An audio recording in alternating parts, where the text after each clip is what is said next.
देखिए, आज का जो हमारा टॉपिक है उसको हम बोलते हैं टीबीटी।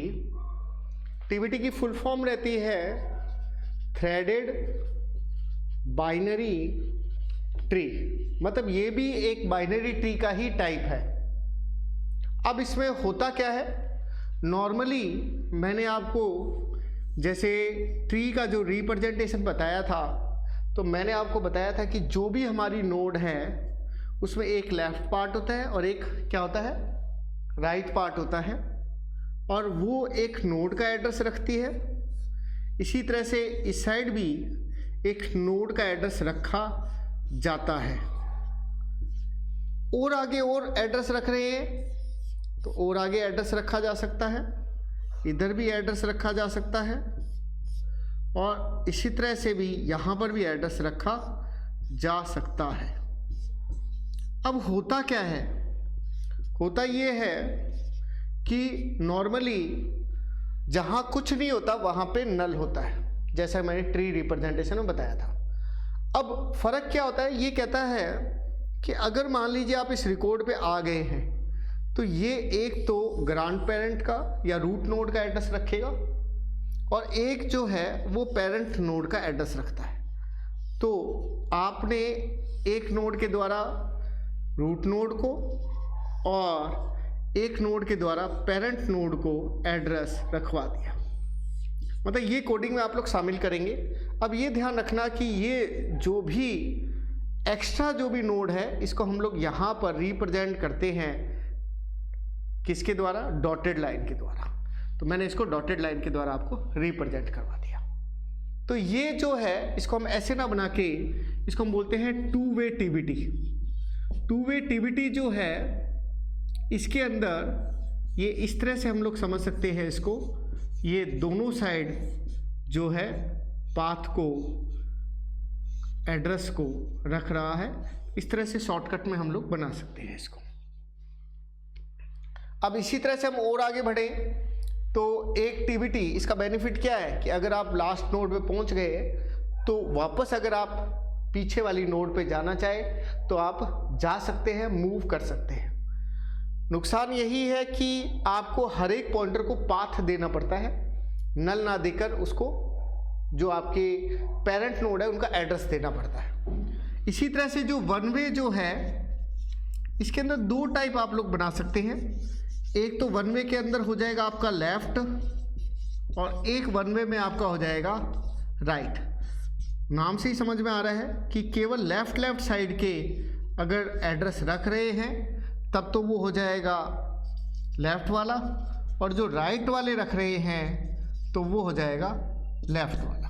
तो ये वन वे के दो टाइप हो गए। अब आप इसे, इसमें ये जो होगा ये ट्री आपका लेफ्ट रहेगा और ये राइट रहेगा, क्योंकि ये लेफ्ट साइड वाले जो है मतलब इस साइड के नोड जो है पाथ एड्रेस रख रहे हैं। अब अगला हम लोग लेते हैं बाइनरी सर्च ट्री। ये बाइनरी सर्च ट्री के लिए कुछ संख्या हमने लिखी है।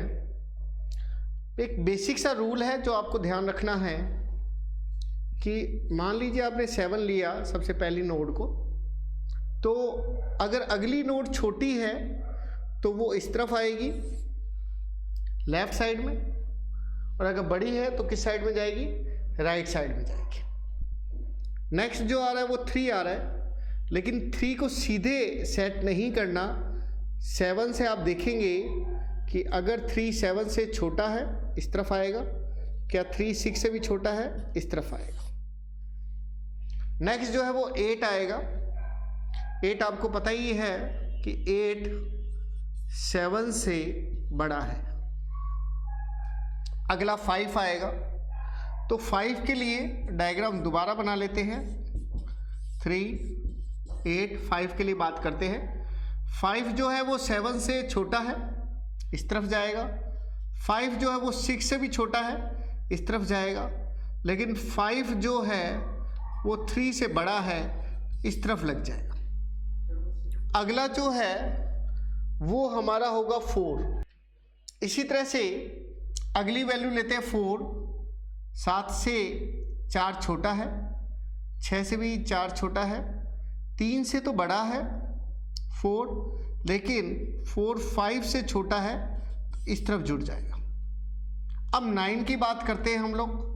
7 से 9 बड़ा है, 8 से भी 9 बड़ा है, तो 9 इस तरफ ऐड हो जाएगा आपका। अब नेक्स्ट लेते हैं 11। 11 7 से भी बड़ा है, 11 8 से भी बड़ा है, 11 9 से भी 11 बड़ा है, तो इस तरफ चलेगा। अब आएगा 1 के लिए मैं डायग्राम दोबारा बना लेता हूं। 7 6 3, इस तरफ था हमारा 5, इधर 4, इस तरफ था 8 9 और 11। 1 के लिए मैंने कहा 1 7 से छोटा है, 1 6 से छोटा है, 1 3 से भी छोटा है, इस तरफ 1 जुड़ जाएगा। लेकिन अगर मैं बात करता हूँ 2 की, तो वही सेम बात होगी। 2 7 से भी छोटा है, 2 6 से भी छोटा है, 2 3 से भी छोटा है, बट 2 जो है वो 1 से बड़ा है, तो इस तरफ ऐड हो जाएगा। इसी तरह से 10 की अगर बात करें तो 7 से 10 बड़ा है, 8 से भी 10 बड़ा है, 9 से भी 10 बड़ा है, लेकिन 11 से 10 क्या है, छोटा है। 12 की बात करें तो 11 से 12 क्या है, बड़ा है। ये आपको मैंने बाइनरी सर्च ट्री बनाना बताया है। इसी तरह से अगर किसी वैल्यू को अगर आप डिलीट करेंगे तो उसके बदले नेक्स्ट जो वैल्यू है वो उसके बदले शिफ्ट करेगी, और इसी को ही हम लोग लिंक लिस्ट की कोडिंग में शामिल करेंगे। अब मैं आपको बताने वाला हूं नॉन रिकर्सिव ट्रैवर्सिंग मेथड। मतलब पहले जो मैंने आपको बताया था वो तो था रिकर्सिव ट्रैवर्सिंग मेथड था, जिसे हम लोग रिकर्सन का यूज कर रहे थे। उसमें हमने इन ऑर्डर, प्री ऑर्डर और पोस्ट ऑर्डर सीखा था। अब नॉन रिकर्सिव में मैं आपको 2 मेथड समझा रहा हूं, जिसमें हम लोग स्टैक का यूज करेंगे। एक तो इन ऑर्डर और एक हम लोग सीखेंगे प्री ऑर्डर। अब रूल क्या कहता है, स्टेप बाय स्टेप देखना। रूल ये कहता है कि आपको लेफ्ट साइड के अंदर मूव करना है। जब आप लेफ्ट साइड में मूव करेंगे तो मैं इधर लिखता हुआ चलता हूँ। स्टेप 1 आप ये समझ लीजिए कि आपको मूव करना है लेफ्ट साइड में। आपको क्या करना है, मूव करना है। जैसे आप मूव करेंगे तो इन सभी वैल्यूज़ को आप स्टैक में डाल देंगे। तो मैंने स्टैक में डाला A, फिर डाला B और फिर मैंने डाला H। मूव करना है। और स्टेप 2 आपका कहता है कि जितनी भी वैल्यू है सभी वैल्यू को कहाँ डालना है, स्टैक में। क्या करना है, पुश करना है। ठीक है, मैंने पुश कर दिया। पुश करने के बाद में जब खत्म हो गया रास्ता, तब आप पॉप करेंगे। मैंने पहले बाहर निकाला H को, फिर मैंने बाहर निकाला B को। पॉप कब तक करेंगे, पॉप तब तक करेंगे जब तक राइट साइड में वैल्यू ना आ जाए। तो स्टेप 3 मैंने क्या कहा, जब ये नल आ जाएगा देन हम लोग क्या करेंगे, पॉप करेंगे। कब तक, अंटिल राइट साइड में आपको क्या ना मिल जाए, चाइल्ड नोड ना मिल जाए। राइट साइड में चाइल्ड नोड ना आ जाए तब तक आप पॉप करेंगे। ठीक है, पॉप किया, B तक पॉप किया। अब आपके सामने वापस एक लेफ्ट साइड में पाथ दिख रहा है। इसका मतलब A तो वहीं का वहीं रहेगा। वापस से लेफ्ट साइड में आप चलेंगे तो पहले K आएगा, फिर L आएगा। वो सेम ही बात, वापस से खत्म हो गया। वापस से पॉप करेंगे, L को बाहर निकालेंगे, K को बाहर निकालेंगे। अब बाहर नहीं निकालेंगे क्योंकि राइट साइड में आपको क्या मिल गया, पाथ मिल गया। वापस से लेफ्ट साइड में वैल्यू डालेंगे। तो A तो हो ही गया, उसके बाद है M और फिर N। वापस से निकालो, N को निकाला, M को निकाला। अब कुछ भी नहीं बचा। अब किसको निकालेंगे, A को निकालेंगे। जैसे ही आपने A को निकाला, वही सेम बात, राइट साइड में पाथ मिल रहा है तो इसको कहाँ डालेंगे, स्टैक में। स्टैक में पहले C आएगा, फिर D आएगा। बाहर निकालेंगे वापस से, D को निकाला और C को निकाला। दोनों को निकालते फिर एक पाथ दिख गया। ठीक है, पाथ दिख गया तो उसकी वैल्यूज़ को अंदर डालेंगे। सबसे पहले E, फिर F और फिर G बाहर निकाल देते वापस से जब बाहर निकालेंगे तो सबसे पहले G, फिर F और फिर क्या आएगा आपका E बाहर आ जाएगा। तो ये जो मैंने मेथड बताया ये इन ऑर्डर का मेथड है और स्टैक से करना आपको सिखाया है। रिकर्सन का यूज इसमें हमने नहीं लिया है। अब अगर हम लोग बात करते हैं प्री ऑर्डर की, तो प्री ऑर्डर में पहला रूल तो यही है कि आप लेफ्ट साइड में मूव करेंगे। तो स्टेप 1 होगा कि लेफ्ट साइड में क्या करना है, आपको मूव करना है, ठीक है।